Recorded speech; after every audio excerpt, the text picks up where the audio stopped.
ఒక్కసారి ఆ వీడియో చూద్దాం. ప్రజలకు, ఈ రాష్ట్ర ప్రజలకు నిజాలు తెలవాల్సిన అవసరం ఉంది. బీఆర్ఎస్ పార్టీని అన్నడా, కేసీఆర్ గారిని అన్నడా, నిన్నేమని మాట మార్చిండో ఒక్కసారి రాష్ట్ర ప్రజలు, మీడియా మిత్రులు కూడా చూడాలని నేను కోరుతా ఉన్నా. పెట్టు బాబు. నేనే తప్పు మాట్లాడిన అధ్యక్ష.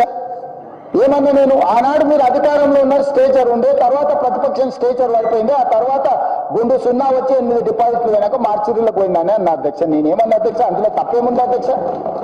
బీఆర్ఎస్ ఈ రోజు మార్చిరీలో ఉందని నేను చెప్పిన అధ్యక్ష. కొంతమంది మా స్ట్రేచర్ పెద్దదని, ఇంతమంది మా ఎమ్మెల్యేలు చెప్పేసిన స్ట్రేచరు నాయన స్ట్రెచర్ మీద పోండి, స్ట్రెచర్ మీద నుంచి మార్చరికి పోతాడు రేపు పొద్దుగాల.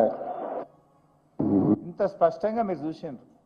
స్ట్రేచర్ ఉన్న ఆయన స్ట్రెచర్ మీదకి పోయిండు, అక్కడి నుంచి మార్చురికి పోతాడు అని కేసీఆర్ గారిని ఉద్దేశించి ఏకవచనంతో డైరెక్ట్గా ఆయన యొక్క చావును కోరుకునే విధంగా రేవంత్ రెడ్డి మాట్లాడిండు.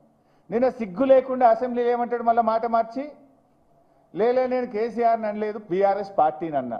ఇంతకంటే సాక్ష్యం ఇంకోటి కావాలన్నా? 24 గంటల్లోనే మాట మార్చడంలో రేవంత్ రెడ్డి మించినోడు ఇంకోడని ఉంటాడా? నీకు సిగ్గుంటే, నిజాయితీ ఉంటే క్షమాపణ చెప్పు. నేను తప్పుగా నోరు జారిన కేసీఆర్ గారిని మార్చురిగిపోవాలని ఆయన చావును కోరుకున్నా అని జాతిపిత అయిన కేసీఆర్కు క్షమాపణ చెప్పు. ఏమన్నా ఆయన పెద్ద మనసుతో నిన్ను క్షమిస్తాడు, ప్రజలు క్షమిస్తారు నిన్ను.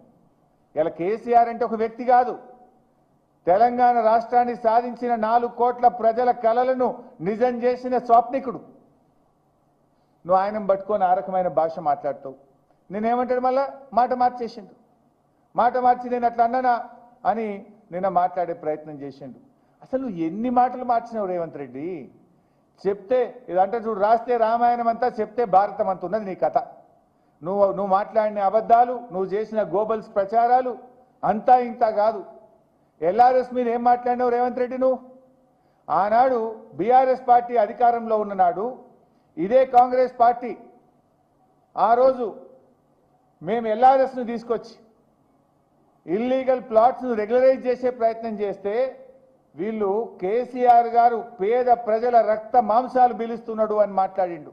బట్టి విక్రమార్క గారు, ఉత్తమ్ కుమార్ రెడ్డి గారు, సీతక్క గారు, రేవంత్ రెడ్డి గారు ఒకరిని మించి ఒకరు కేసీఆర్ గారిని తిట్టారు, బీఆర్ఎస్ పార్టీని తిట్టారు.